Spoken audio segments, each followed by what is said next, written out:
there's so much to get out of calisthenics that we're not tapping into.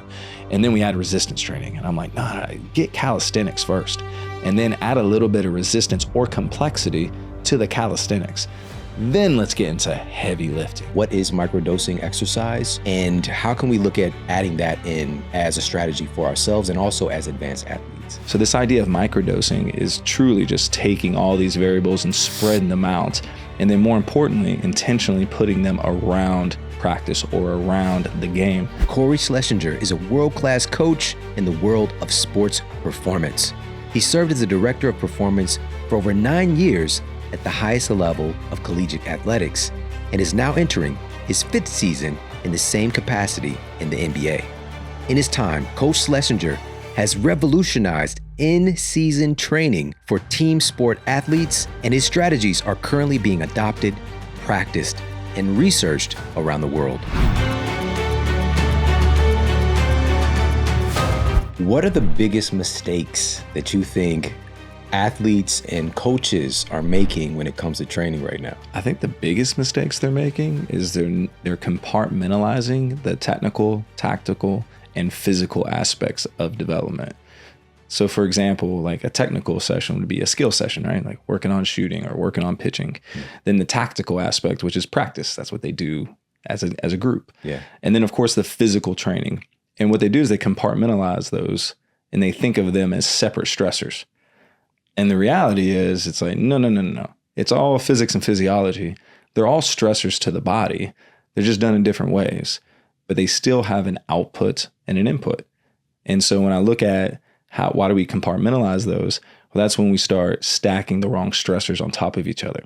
So then they're conflicting opposed to complementing one another. Yeah. And that's what I care about. How do we organize this ecosystem so that whether it's physical training or technical and tactical aspects of sport, they're actually complementing each other for the closest thing we can get to optimization.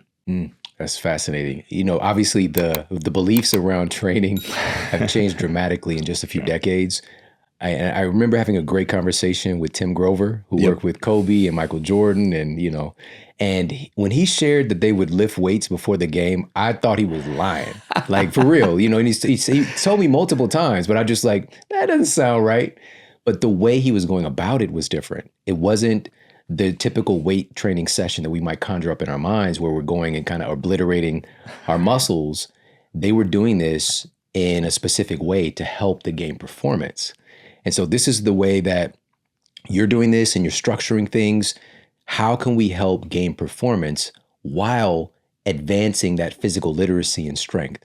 And so this concept of microdosing exercise was brought to me by our mutual friend Nsima and Mark Bell. These are my guys. Great humans. And, this was a couple years ago. And when I messaged Nsima about you, he was like, that's the guy who I learned it from. And so if you could, can you share first of all, what is microdosing exercise, and how can we look at adding that in as a strategy for ourselves and also as advanced athletes? For sure. So microdosing in itself is a concept of just spreading out the stressors, whether it's resistance training, physical or skill and tactical sessions. So essentially what we want to do is what you see in a typical NBA environment is they lift 2 times a week.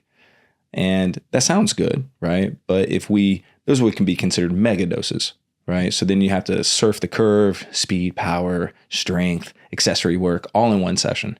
Well, there is a consequence to that, or there are symptoms that are going to be related to that, which is DOMS, or delayed onset muscle soreness, or neural fatigue. Well, we're in an 82-game season.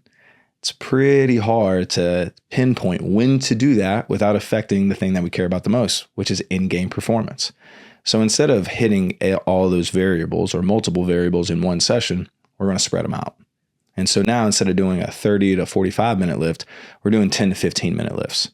But what that does is allows us to actually train with more intent, with more speed, more power, more strength, because you're only tapping 1 or 2 exercises and then you're going to exhaust it. And within that period of time, I mean, you go to the gym and say, hey man, you only got 15 minutes to get your heaviest set of back squats. You're probably not going to be able to exhaust yourself, but you'll be able to come back the next day and go, I think I can do that again. Or I think I can continue to train, opposed to, man, my legs are shot. Man, my body feels sore. So this idea of microdosing is truly just taking all these variables and spreading them out. And then more importantly, intentionally putting them around practice or around the game so that we're complementing those stressors or complementing those events. Can you give me, we got my son here, my 13-year-old superstar basketball player son. And, he's working with his AAU team. They've got a couple practices a week, heavy loaded game weekends, as you know, which is, that's debatable if that's even good in the first place, but it is what it is. And if we're looking at an athlete having a couple, we'll just say a student athlete, even college, right? High school and college. And they're having, we'll just say 5 practices a week.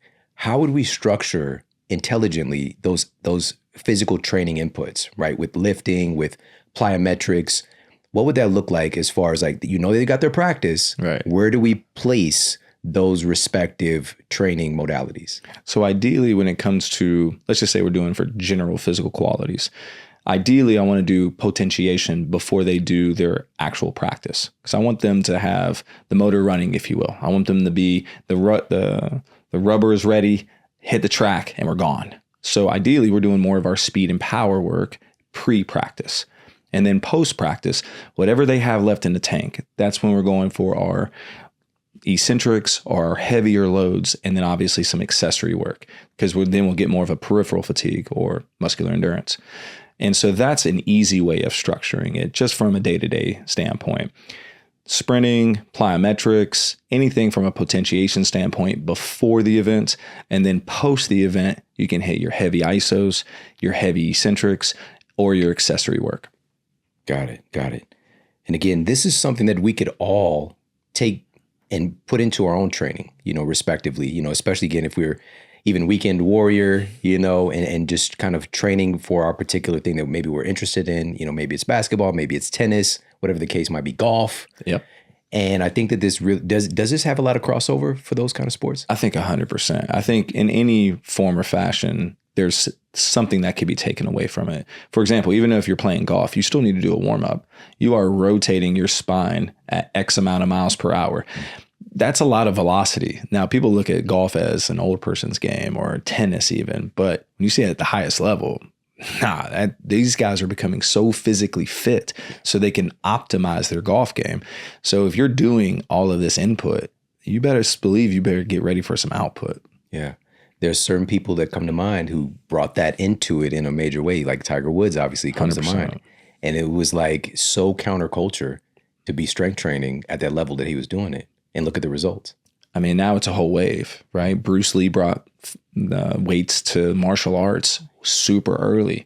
And that's where you find it very interesting, where track and field did it, martial arts did it, and then that's where it started. And now in team sports, basketball, it's becoming a thing. Now iron is a part of the culture of basketball, which is super cool because that's what we want. I mean, look at these, we're getting 20-year careers now in the NBA. I mean, that's fascinating. You couldn't imagine that years prior. So just think what could have happened with some of these careers that you've seen. Like Allen Iverson, one of my favorite players of all time, thought the weight room was like getting the flu. To a certain degree, he's not wrong. The reason why I say that is because, well, what kind of weight training were they doing? What was he exposed to before? What I always say is the athlete's always right. They are always right. But you have to find a way to make it work for them. And that's where I think people mess up. They don't have that latitude. They don't have that pliability to make it work for the athlete. Let's just say he hated the weight room. Well, I think calisthenics are a great place to still get strong. I mean, mountain climbers are some of the most strongest human beings, in my opinion, relatively. You think that would have helped out Allen Iverson? I'm not saying mountain climbing, but that grip strength and those long lever isos, man, I think that would have added maybe another contract at the end of his career. There's no telling what could have happened. But that's where you always got to meet the athlete where they're at and what they're willing to do. And then you get what you want, then you lead them to what they need. And that's where there's a lot of different modalities to get that done. But I think we get a little short-sighted on our way is the right way. Reality is the athlete's way is the right way. That's why they're here. So how do we create a reservoir or a toolbox to pull from so that we can still get that stress response adaptation, but in a way that they're willing to receive it consistently? Since you opened up this door, let's talk about again, the athlete is always right, how strength could actually take away from your game. Like that doesn't sound like those two things can go together.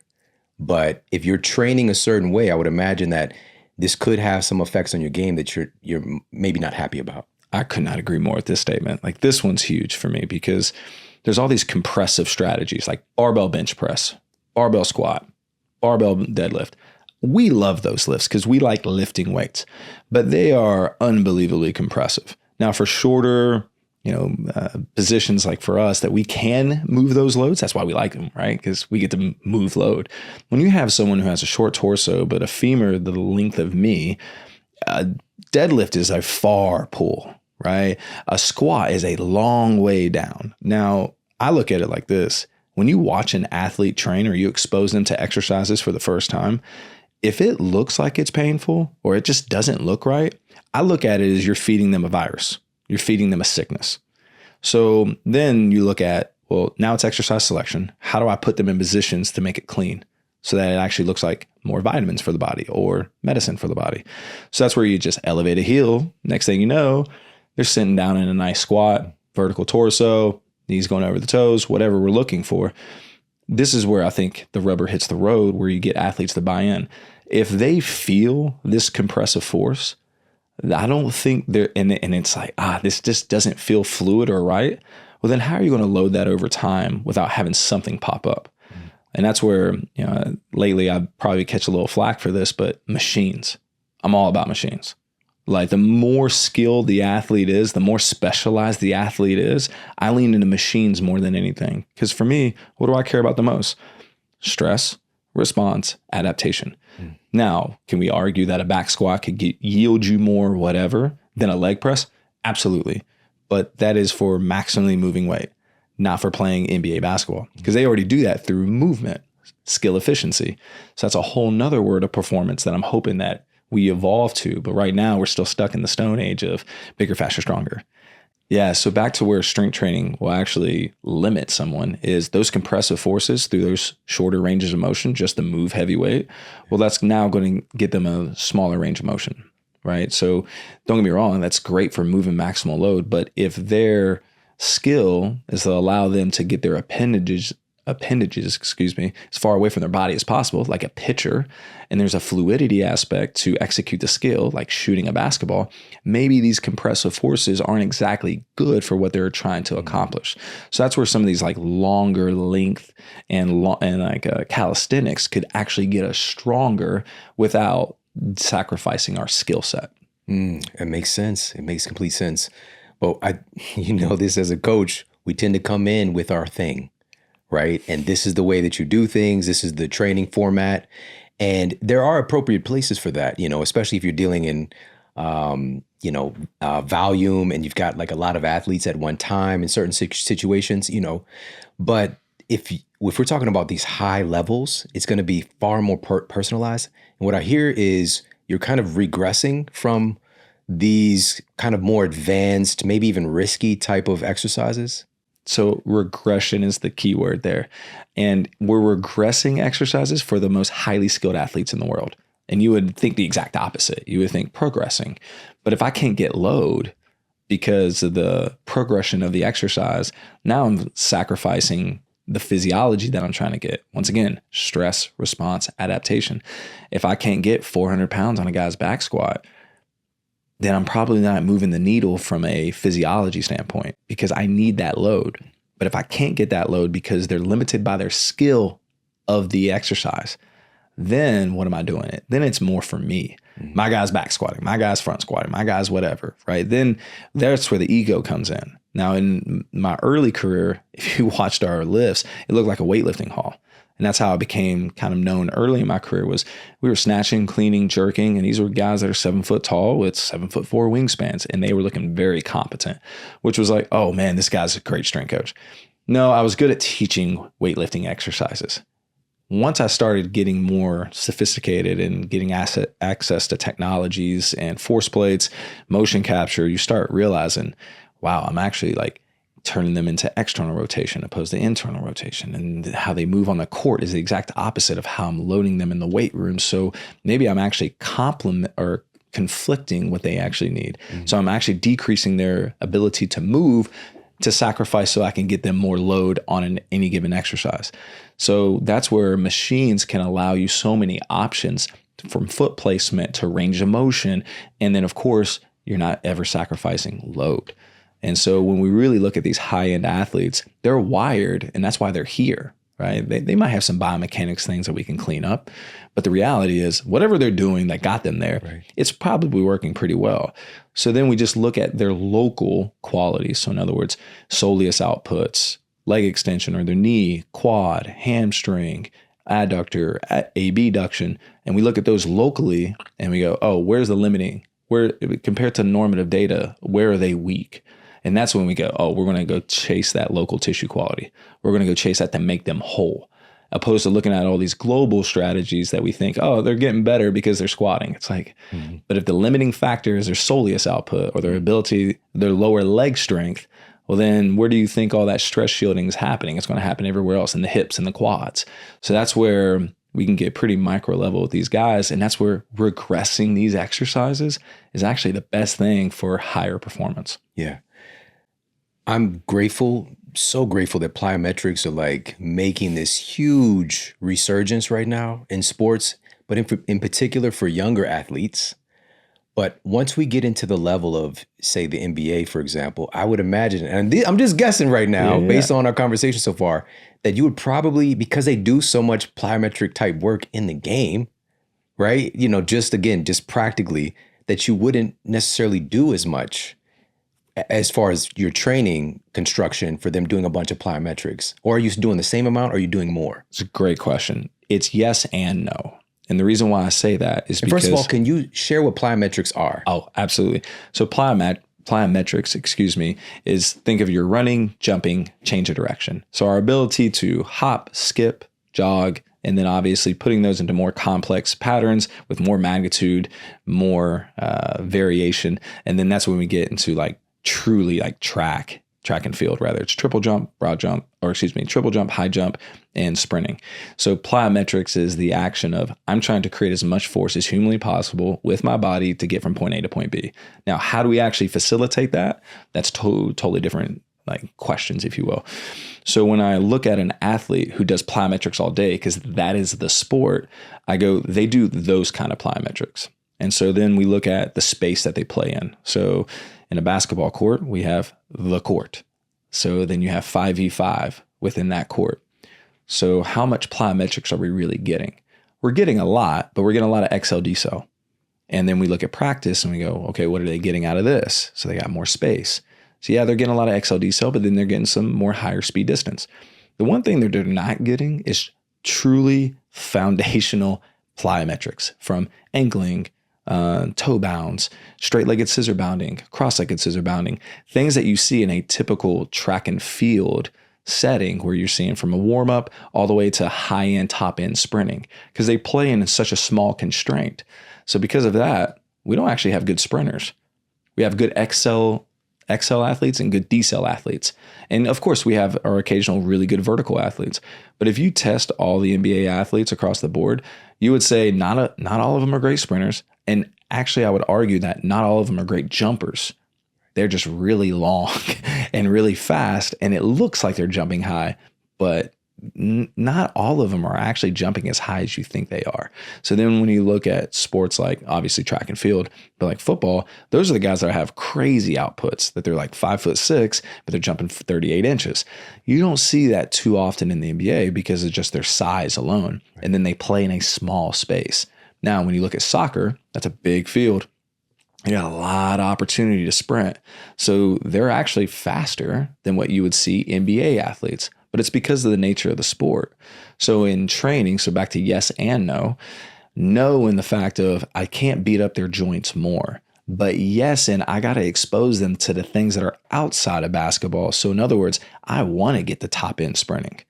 I want to get outside of 20 meters with these guys because they never get exposure to it. So if we're looking at the body holistically, now we're getting a lot more glute and ham development because they don't get that in the sport itself because they're doing so much XL decel. That's why you don't hear too many people, or you hear knees and ankles. You don't hear like your back. You don't hear hamstrings. Now, the interesting part is in NBA basketball, you're starting to see more and more hamstrings. You're right. Yeah. But just having a Steph Curry. There's a reason for that, in my opinion. There's more space and pace than there's been in the NBA. And now these guys, because they have space and pace, they're creating these torso angles that they're leaning forward, but they're still running 16 miles an hour. So that's like top end sprinting, but they're just torso angles forward so they can get leverage to get around athletes. So that's where you're starting to see strain on the hamstring in a different way, which is why I think even more so getting outside and getting to longer distance sprint training in an early off-season program, start with tempos, then build out some hollow sprinting. These are things that I think athletes need more exposure to because they're not getting access to it due to the nature of the sport. Man, that's fascinating. I love that. I love that. When I think about basketball and the sprints and seeing my son in practice, they do the lines, right? They sprint from one end of the court and back. And, they rest and they kind of repeat that format. And being able to intentionally add in some longer sprints. So maybe we're talking about like 100-meter sprints or 200-meter sprints. So this would be something to look at early off season. I think so. I think you build some tempos first. So maybe like gassers, like what we used to do in football, right? Yeah. So you'd be from sideline to sideline, make it in a certain amount of time. But it allows you to get out in space, right? And that's where you can introduce from a more intensive standpoint, like straight-legged scissor bounding, or I've actually seen this and I love, is jump roping while sprinting. And I know that sounds wild, but everybody does jump rope in place, right? But if you start going into locomotion, well, you have to have a certain cadence and you have to have a certain locomotion to get your knee above your hip and your foot and cast it out, just like you would see at top end sprinting. So just working on that from a mechanical standpoint, you can do this at certain intensities and in certain tempos, but these are things that you can introduce into that early off season. Now, getting to true 100-meter sprinting, there's always risk, right? When we're talking about full out sprinting. So for me, it's anything above 85. 85% of times that you find are good, and you can push that 85. That's what I feel really comfortable with, because I will say this. When you're dealing with $1 million athletes and they pull a hamstring because we're out in the turf sprinting in the off season, you got some questions to answer. So there is a area where you don't flirt too or close to the sun, but I love that. Shout out to Icarus. We got an Icarus analogy up in there. You mentioned the straight leg scissor bounding, and it got me thinking about my track practices. And I always think of Deion Sanders when I think of that movement, right? Yes. So can you describe a couple of so we've got bounding, we've got lateral movements, we've got the straight leg scissor, like you just mentioned. So these are I think these would be more attributed to track athlete warm-ups. Yes, right? Correct. I mean, for me, everything starts and ends with track and field, in my opinion. If you are not stealing from track and field, you're going to be 10 years behind.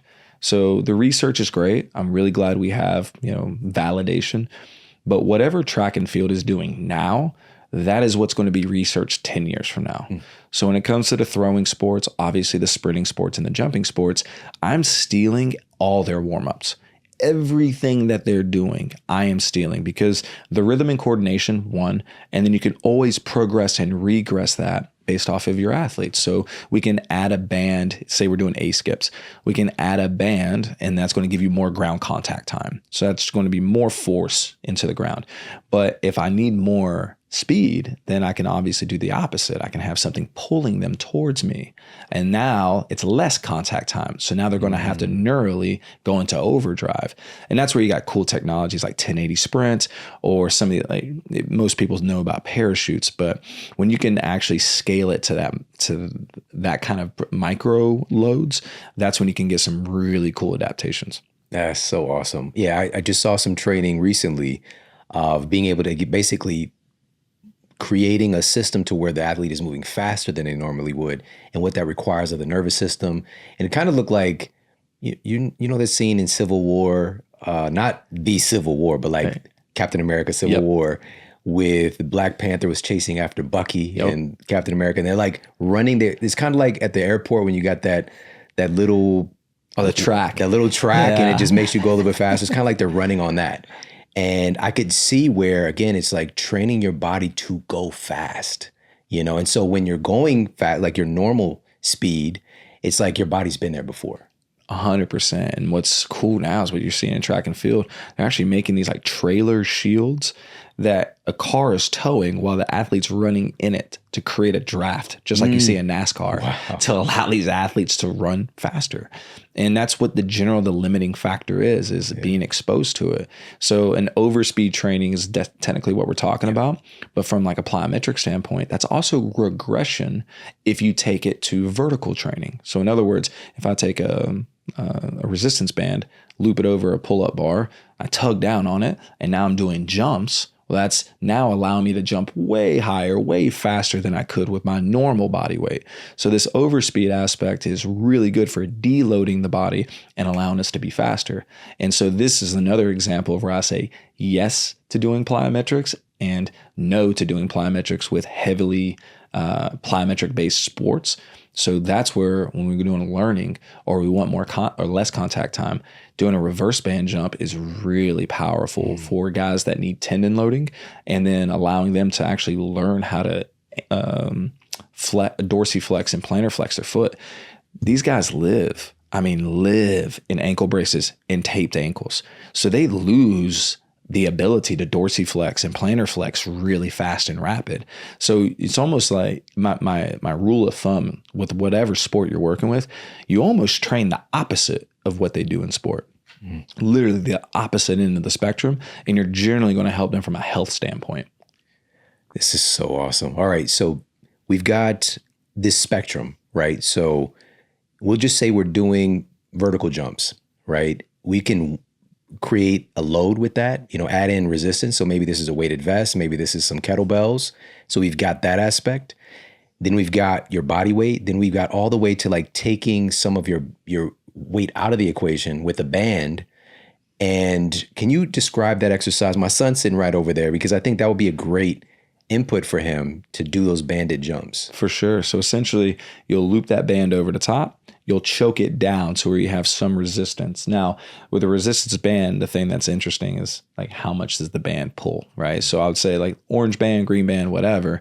If you pull it down and it lifts you off, it's probably too much band. So ideally, you should feel like, yeah, I'm about to do a tricep extension exercise with this. So it wants to give me to about 10 to 20% less of my body weight for it to have a really good effect. Because anything more than that, well, then there's not enough load. But the cool thing that you can do is just build in higher and higher efforts to get you higher and higher. And then now we talk about underloading the body. Well, now we can go directly into an overloading the body is when you jump and you get high, we'll let go of the band and now stick the landing. And now we have an overloaded eccentric. And that's what you can also do with a depth drop, right? So you can get on plyo boxes and jump down off of them. These are things that you can do to manipulate speed and load. And that's all we're doing. We're finding strategic ways and different modalities that allow us to rather deload the body or load the body for any given stress and response that we're looking for the positive adaptation. Awesome. Okay. Now, since I have you here, I want to ask you about your opinion on this. Is another thing that's getting a resurgence, but I'm seeing it more in sport, which is isometrics. So what are your thoughts on isometric exercise? And first, can you explain what that is? For sure. And if this is something that you see as emerging and valuable? Yeah. So we think about simplicity, and simplicity starts with the contraction types. So we have concentric, which means I'm going up on a bicep curl. And then we have eccentric, which we're going down on a bicep curl. And then there's the contraction where nothing's technically moving, which is an isometric. Now, that's just a layman's way of understanding the contraction types. But when we're doing isometrics, there's actually a lot of movement going on. But we still call it an isometric because no one's technically moving. But what's going on under the hood, there's a lot of strain and there's a lot of response. So we've all done wall sits before. That's probably the easiest example, right? Get up on the wall, squat down, knees at 90 degrees, and you hold it for as long as you can. Your quads are burning. In that case, your muscles start shaking. So there is contractions going on, and then it's pulling on the tendon. So when I think about isometrics, I think about it in two ways. Isometrics is probably one of the best ways to start strength training. I think that is one of the best ways to develop strength with newbies. I think it's easy. It's easy to apply, and it's easy to load, and it's a high success rate. And then you see it in advanced, like powerlifting. They use isometrics all the time, especially overcoming isometrics to develop overall strength. One of the strongest stressors you could ever give the human body in a weight room scenario is a failed deadlift. A failed deadlift isn't isometric, right? It's because you failed. You couldn't move it, but you created so much force that that's what you can do. Now, with that being said, there's a ton of research around isometrics, and there's tendon experts all over the place that are always arguing about truly what's happening with isometrics. Long story short, and from what I've gathered and what I use anecdotally with athletes, is you have long duration isometrics, and then you have short duration isometrics. Long duration isometrics is really, well, both are good for tendon health, but long duration isometrics is anywhere between 30 to a minute and a half long isometrics, whether you're doing a split squat, single leg squat, calf raise, whatever. But what happens with the long duration isos is the theory is your muscles give out. So then now they're pulling on this tendon, and now you're getting this lengthening of the tendon. The problem is when you're doing shorter activities, it generally bypasses the tendon and it goes more to the muscular or to the muscle aspect.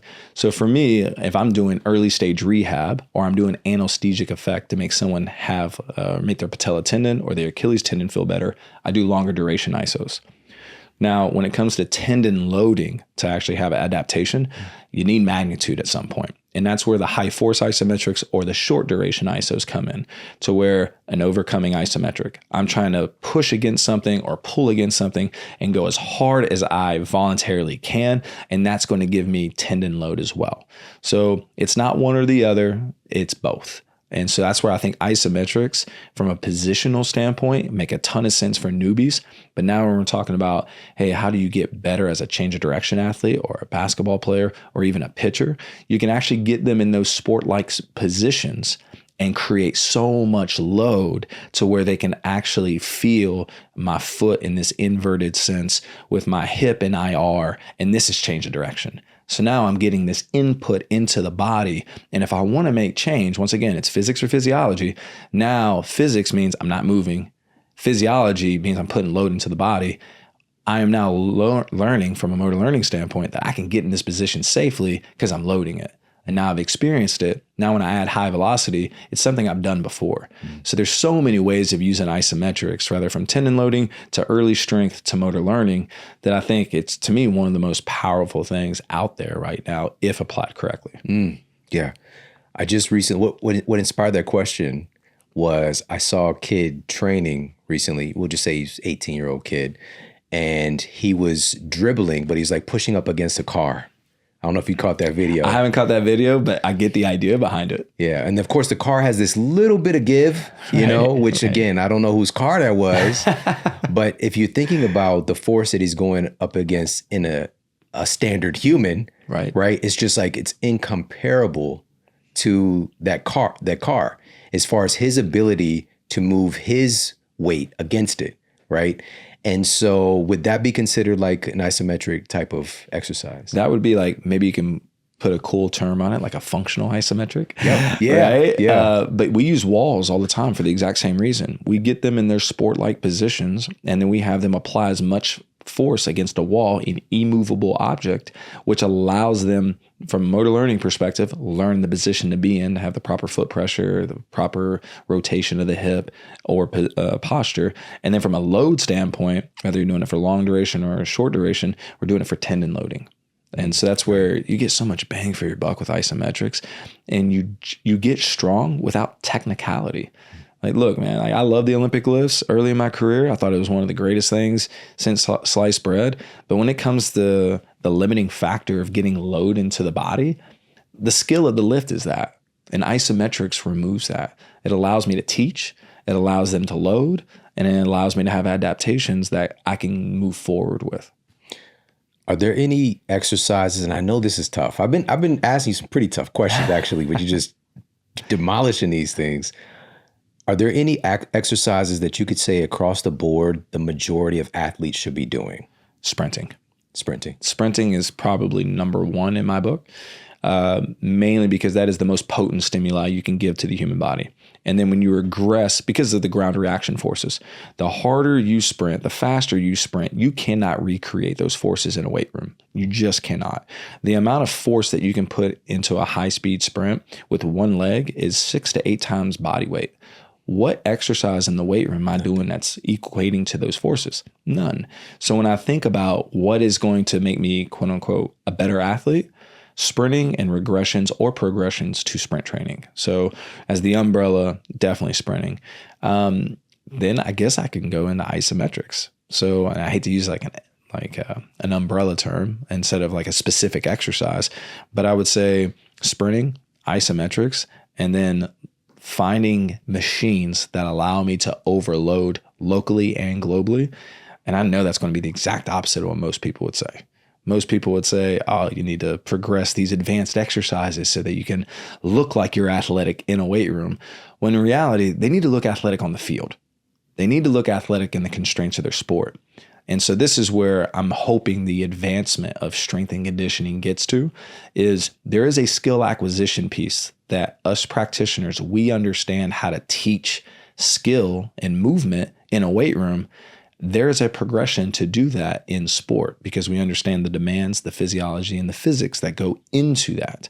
So that's what I want to advance this career to. If you ask me, I think strength and conditioning should not exist.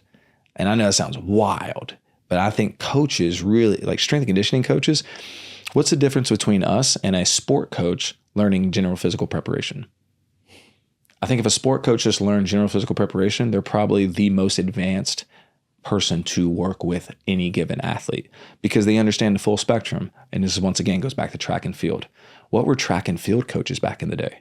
They were the weight coach. They were the nutrition coach. They were the technical coach. They were the whole thing because they saw it from point A to point B, or point Z, excuse me.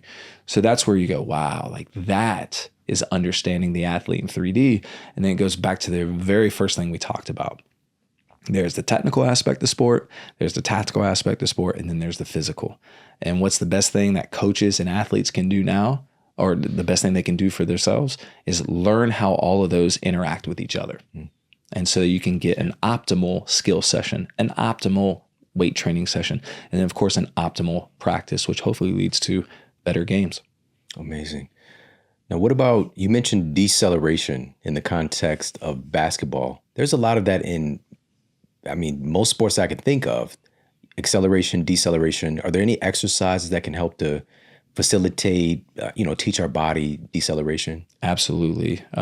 We'll just assume that we have a pain-free athlete when we're talking about this. So I like depth drop landings a lot because that is decel. It's just done in the vertical plane, which is the area that we could probably receive that highest stimuli the most. Then once we start introducing horizontal, right, or linear, that's when it gets fun, right? Because that's where you see the difference between good and great athletes. Now, good athletes can stop. Great athletes can stop faster. There's a big difference in that because you have your Luka Doncic's, you have your Nikola Jokic's, you have your James Harden's. Those guys decel better than anyone else on the planet. You don't see them necessarily excelling greater than some of your Anthony Edwards or whatever, but you see them decel, and they create so much separation based off of that. Right. So there's so many things that go into that. There's joint mechanics, there's stiffness in tendons, there's so many layers that goes into decel training, which goes back to stimuli. So how do I regress that to progress it? I would say depth drop landings, working in the vertical vector.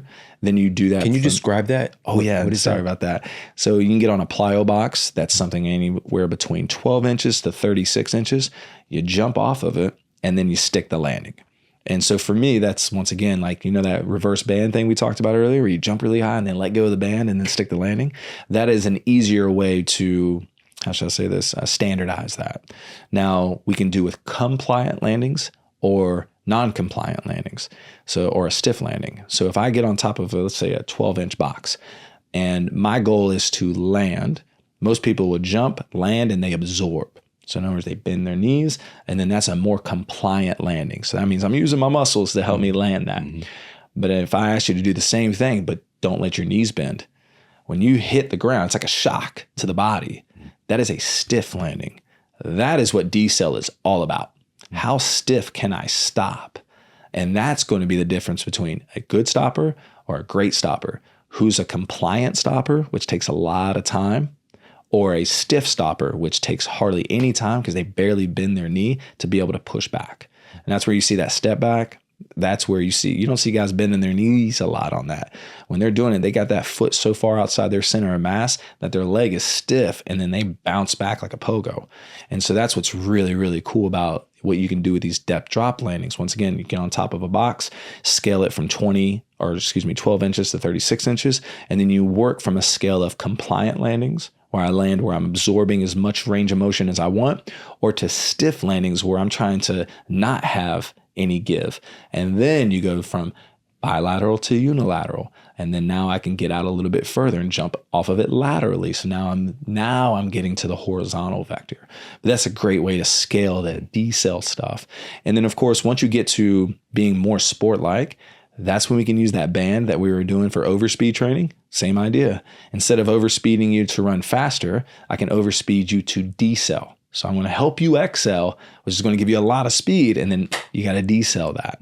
So these are ways that you can start progressing from the vertical vector to the horizontal vector, and that's where structure type comes in. And that's where there's only certain things you can train. Like I can train all these qualities and I will get better, but getting 2 standard deviations better is different. And that's what makes the difference between good, great, and elite. When you have elite, that's mom and dad. That's genetics. That's how the bones are structured. That's what makes them special and why they're able to do the things they do. When you watch Michael Jordan back in the day stop, when you watch him move, he is so much lower than anyone else. Everyone else is moving almost like they got a board as a spine, but he's moving in such a different way that people couldn't even comprehend. That's why he's getting travel calls and he wasn't really having that much success. But then as he progressed, no one was moving like him, and because he had these shin angles. And that's where we look at the most extreme example of it, which is Kyrie Irving.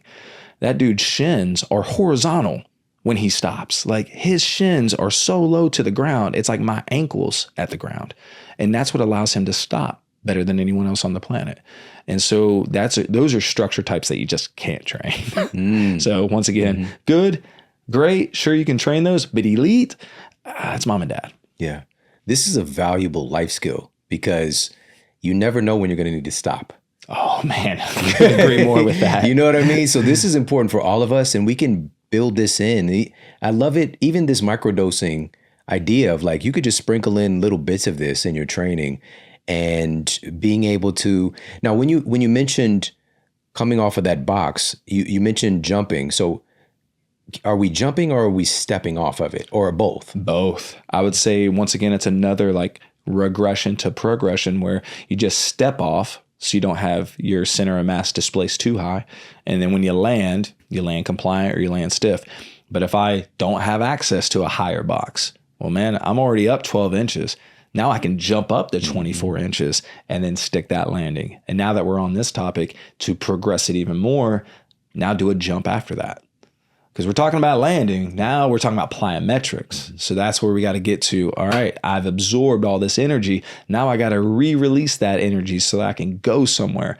And that's where I can just jump in place, jump over a hurdle. So many things that you can do. And I think as aging athletes go through their journey, I think they need to get exploited to these intensive plyometrics. And that's where it's yes and no. Because yes, they do plyometrics in basketball, but they don't do the super intensive plyometrics that you could eventually work to in like track and field workouts or into real jump training programs. So that's where you can microdose that. And that's what we tend to do in season is the further along season we go, you start seeing us do a little bit more intensive plyometric work, low volume, but they need to hit that intensity because we get all this cool game data. I mean, I see everything that the guys do on the floor with XL, decel, jumps, high speed distance. Like I see the mileage that they do and the speeds that they do it at. So because of that, I know if they had a quote unquote light game or not, or if they're within these certain bandwidths. So then if they're not in those bandwidths, let's say we go through a 10-game spell and one of our athletes is not getting enough outputs that we know they're going to see in playoff basketball, what a great opportunity to microdose some intensive plyometrics. So smart, man. So smart. What about, I saw a movement that I have not yet, I felt like a kinship with the movement that I've not yet done until, I wanted to talk to you about it today. Because of course, as I was doing my research and just knowing Nsima and Mark, it was like some kind of a drop lunge that they learned from you as well. Yeah, the kettlebell drop lunge. So just to explain to the audience, real simple, we all do split squats, right? Slow up and down. With a kettlebell drop lunge or dumbbell, whatever you have access to, it's the same idea. The only difference is I'm trying to fall as fast as humanly possible and then stick the landing. And so with this, now we have a very high velo eccentric. We think about eccentrics, we think about really slow because we're trying to wear out that muscle, right, for hypertrophy.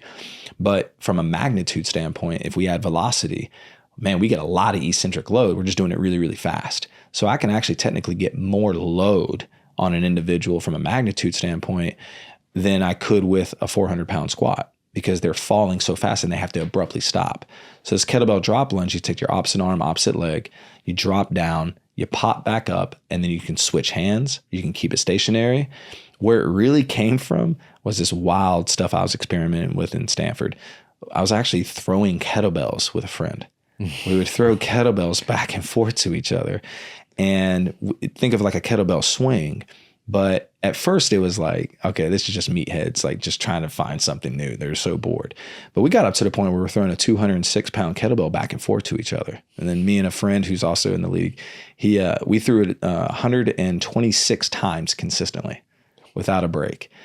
But what we found with this is it was so much eccentric load that I'm like, do I actually need heavy weight when I can just throw and like these high velo eccentric, because it's giving me so much load to my tissue that I'm like, from a magnitude standpoint, I'm actually getting that. And I'm not getting the crazy DOMs that I would get from these slower resistance.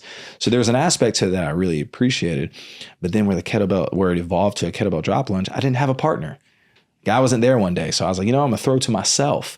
And then I was doing it bilaterally. And then I'm like, oh, I can get kind of saucy with this. Like, all right, opposite arm, opposite leg. All right, let's throw it a little higher, catch it. Let's get a little heavier. And it all really stemmed from, I tore my Achilles. So when I tore my Achilles, I'm like, how do I get plyometrics without jumping? And that's where that's the put a bow on it, where it all really originated from, was this is high velo eccentrics without getting off the ground. Oh, wow. I love this because you're basically playing. Yes. And you uncovered something that is extremely valuable. And with this drop lunge, so basically we're standing straight and then we're kind of dropping into like a split squat. Drop into a split squat. And with the weight in your hand. With the weight in your hand. Right. And then there is a skill component to this. So we can scale it to where we start stationary. Let's have it in our right hand. And then we drop and split with our left leg in front. Cool, stick the landing. But then there's a fluidity. Like there's this rhythm. It's almost like a dance where once I get out of the bottom, I pop up and then I need to switch hands. So now it's got to float in the air. And now I have to time it. So it's like athletic lifting, which is what we see in Olympic lifting. But this is a way scalable version that people pick up immediately if they have a little bit of athletic qualities to them. And I actually done it, especially from Stanford to a little bit in Phoenix, where I was doing it with the team at once. Where we're doing partner passing and kettlebell drop lunges because it was that easy to scale. And so that's where it's not the complexity of Olympic lifting, but you get the magnitude of the catches as if you were doing Olympic lifting. But then it's a little bit more, and I hate to use the word functional, but a little bit more athletic when I can do it in a split stance, when I can do it in locomotion, opposed to the catch on a clean where it's obviously bilateral. Amazing. I could see the translation with basketball easily here as well. For sure. I mean, you can work directly in the frontal plane where you're doing a drop lunge, or you can start spanning out your drop lunge to more of a 45-degree angle. Next thing you know, it just looks like you're kind of crossing. Right. But that's that compliant landing we were talking about. Like there's compliance to that decel and there's stiffness to that decel. And when they do stiffness all the time on the court, once again, going back to what we talked about before, there's the other end of the spectrum where I got to give them what they don't get, which is those compliant decels, which is really, really good for tendon health. Since I've got you here and I've got a young son, I've got a couple young sons, but my 13-year-old son here. And right now, there's a trend that's taking place. and I'd say maybe the last decade or so, where specialization has happened with our kids. And they've been, and again, it's well-intentioned to get extra training with this particular sport, right? So skill training, and just kind of specializing. So maybe they're playing basketball year round. And now I'm seeing a lot of really superior athletes speaking out against that. Like, of course, LeBron has been vocal about and just like out playing other sports. Michael Jordan, famously, Kobe asked him, what were you doing what kind of skills were you working on with basketball when you were 12? And Michael Jordan replied to him, I was playing baseball, right? And so what do you think about specialization versus diversification in the different types of sports that kids are doing? Yeah, we have an epidemic in sport-related injuries, right? And we have more technology access than we've ever had in the human history, right? So we understand tendons, we understand muscles, we understand joints. We see it all. We have so much data. But the one thing that we don't really have an answer for is movement literacy and how that happens in the ecosystem in their early development. And the best athletes you'll ever see are the ones that are multiple sport athletes. Deion Sanders, already talked about him before. Bo Jackson. Like some of these guys, they were the best athletes in the world. They just so happened, because they're such good athletes, that they could develop the skill in multiple sports. That's where there's a difference, because I don't necessarily see the greatest athletes in the NBA. I see great specialization, or I see great skills, right? I don't think we would all stand up and say Nikola Jokic is the best athlete you've ever seen, right? But he has an unbelievable skill set and he has unbelievable size.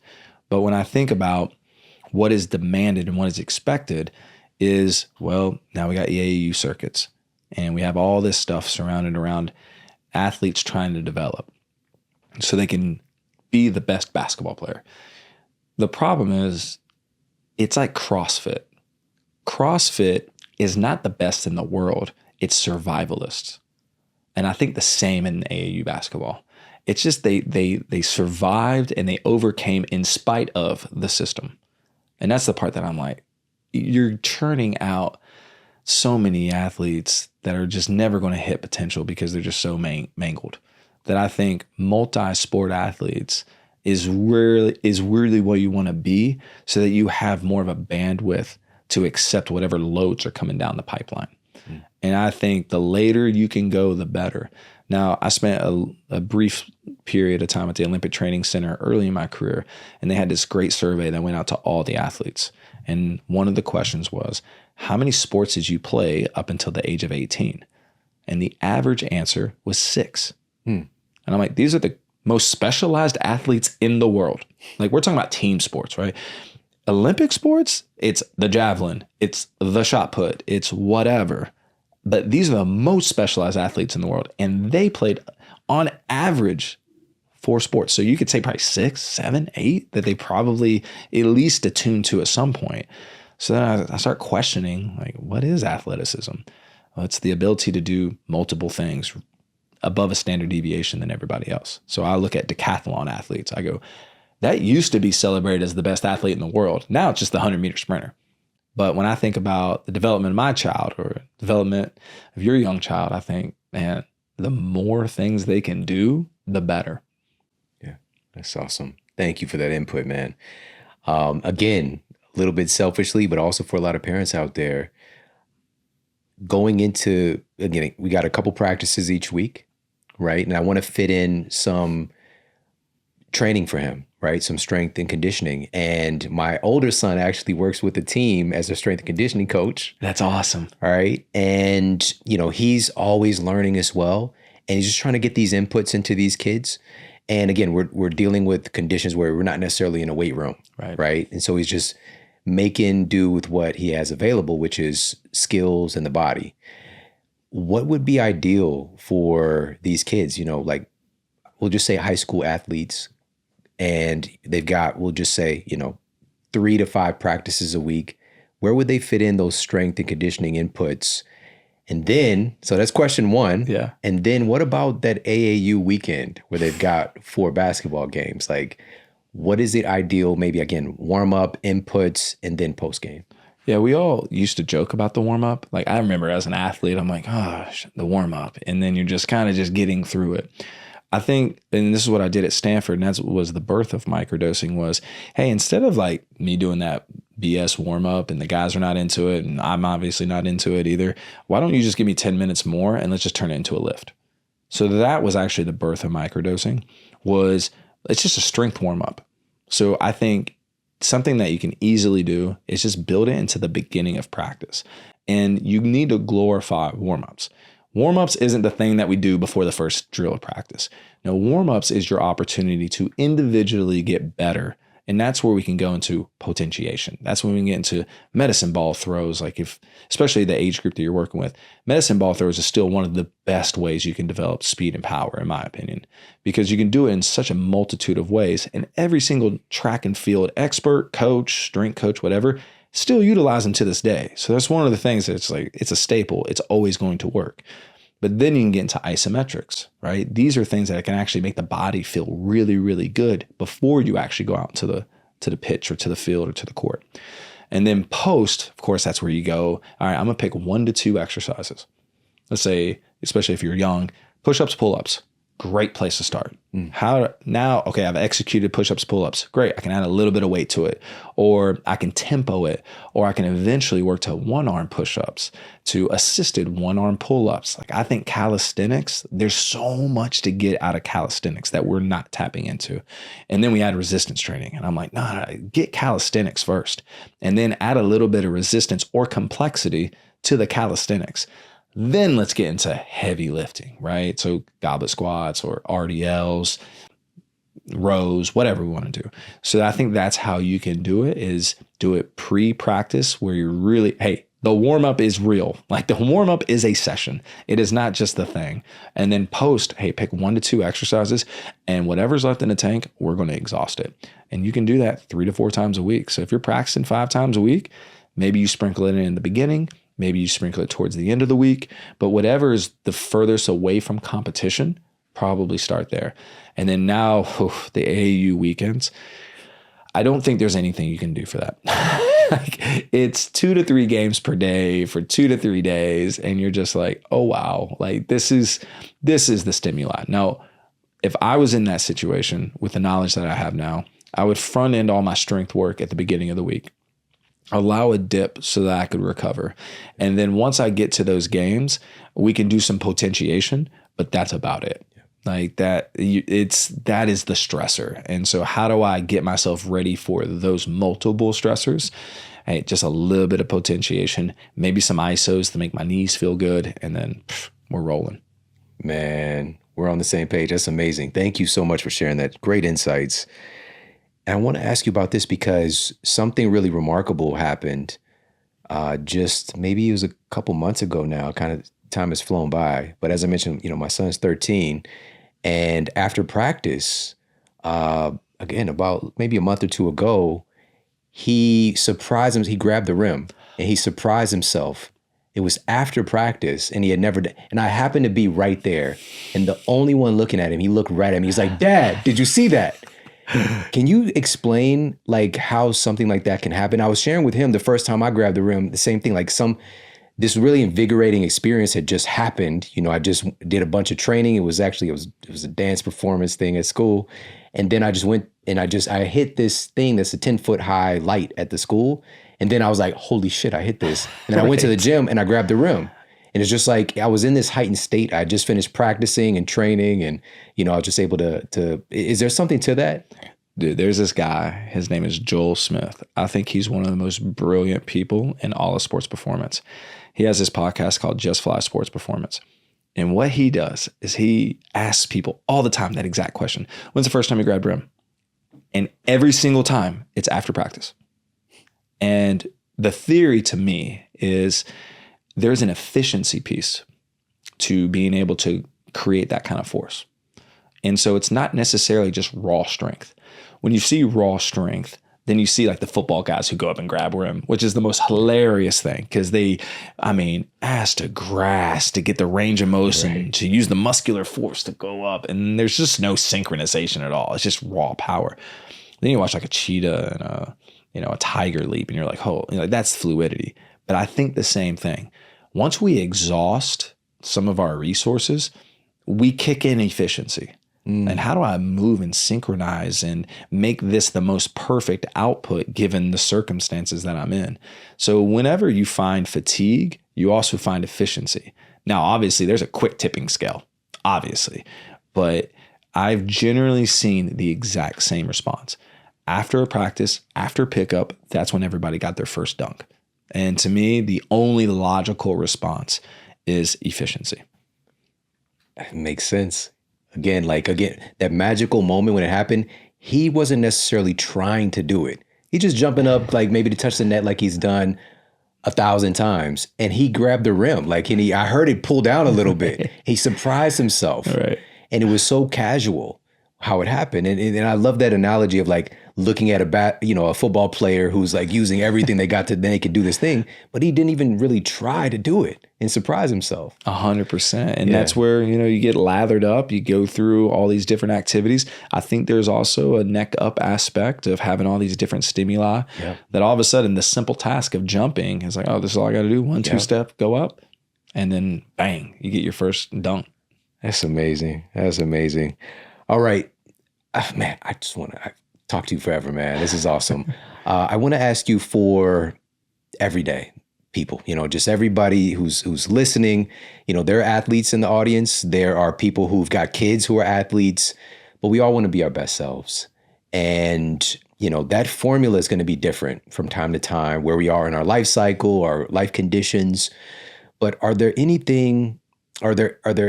certain exercises or mindset pieces that you would encourage all of us to implement on a consistent basis? You've reiterated the point of sprinting several times. I think that's immensely, immensely valuable. And there's so many different ways we can go about sprinting, by the way. It doesn't have to be on a track or whatever the case might be, it doesn't really get better than that. Correct. But, just being able to get that anabolic input, whether this is like a stationary bike, whatever the case might be, swimming, there are different ways to get that kind of anabolic high intensity input. But are there any other exercises, again, or insights for all of us to take on a regular basis? When I think about longevity, I do a lot of research on longevity because to me, that's just it's the end goal for all of us anyways, but there's a high performance aspect to that. So when I think about longevity, I think about, okay, you probably have to have full range of motion in most activities that you do. And when I think about people getting older, I go, well, they get limited range of motion, right? All of a sudden it's hard to sit down on that couch, or you hear the grunts getting out of the car. So you're like, okay, check, that's limited. Then you go the next, which is strength. So then all of a sudden you see grip strength being limited, right? I used to do the things like this. I used to carry this over there, and now that's a little bit harder. So it's like, okay, so now I got range of motion, I got grip strength. And then the reason why I keep going back to speed is, I used to sprint, but then just one day I just stopped sprinting. And then 20 years later, they're like, I haven't sprinted. When's the last time I've done any of those activities? So when I think about, you can go about fiber typing and all these other things that go with the decaying of a human being. Well, how do I prolong that decay? And sprinting, it's probably a good one, right? Because now that's speed. Grip strength, picking up heavy shit, probably another good one. So like a 2-arm hang is probably one of my favorite tests to see, do you have good relative strength? And how long can you hold a 2-arm hang? Most human beings, in my opinion, should be able to hang off of a pull-up bar with one arm for 45 seconds. I think that's a pretty good standard for most humans to be able to do. Most humans cannot even come close to that. And I go, well, that from an overhead strength standpoint and a relative being able to handle my own body weight, that makes sense. And then from a mobility standpoint or a range of motion, put your butt on the ground, and can you get up off the ground without using your hands? And most people cannot do that. Most people have to put a hand down. They have to put the second hand down. They have to use their knee to do this. And then I go, those are the 3 things that I'm constantly trying to delay as long as I possibly can. And then I think about my mother, and I think about all my older family members and friends, and I think these are the things they cannot do. And one of the greatest strength coaches of all time, his name's Al Vermeil. He was the bull strength coach during the Jordan era, right? Now, Tim Grover was training Jordan, but somebody had to be training all those other dudes. And Al Vermeil is world renowned. Like, he is on my Mount Rushmore of strength coaches. And that dude was still sprinting probably 5 years ago. And he's like 86 now, like something like that. And he was still sprinting every day. Amazing. Because he's like, that's the last thing to go. Yeah. So if I'm losing my ability to sprint, I'm probably frail. I was like, that makes a lot of sense from a bone density standpoint, from a tendon health standpoint. Whew, the longer we can do fast things, the better. Amazing. Absolutely amazing. And a lot of times, especially in our culture today, it isn't a matter of our time was up. It was a matter of us just stopping doing the thing. Bingo. And that's where the beauty of microdosing. Everybody can just dose some of that stuff off in their morning routine. You can start off as soon as you get out of the bed with no-handed get-ups. You can walk after you get out of the shower. You can go to that pull-up bar that's hanging above your closet and hang for as long as you possibly can. Now, where you sprint, I'll let you figure that one out. But everything else, it's kind of manageable. You can dose it out into your morning routine, into your evening routine, or to when you're playing with your kids. Yeah. Awesome, man. Well, this has been amazing.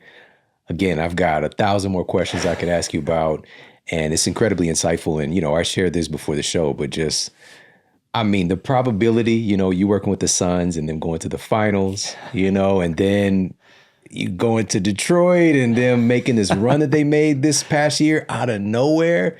What's the consistency there? It's you. Man, I would love to take full credit for that. And if my president is listening to this, sure.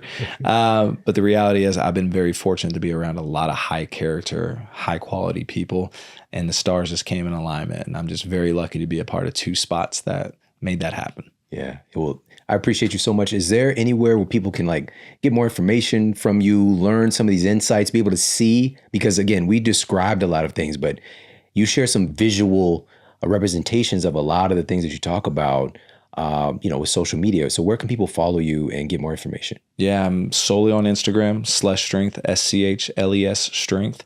And then I have a website where I sell courses. So it's notdoneyetndy.com.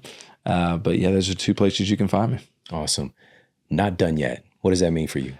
Oh, man. It's just never satisfied. And the evolution of what I thought I was to what I'm going to be, still not done yet. Hey, if you like this video, make sure to check out this video right here. Back in the day, I would say rage against the machines. We're just doing barbells and everything. Now, once you get older, I like to have a mix of maybe 50-50 machines, because anything that requires a lot of coordination and stability, that's going to drain you a little bit too and create more fatigue. Let's say you're already, not sleeping ideally. You have stress in, whatever, obviously work, relationships, family, whatever. So now we're creating more fatigue from our training.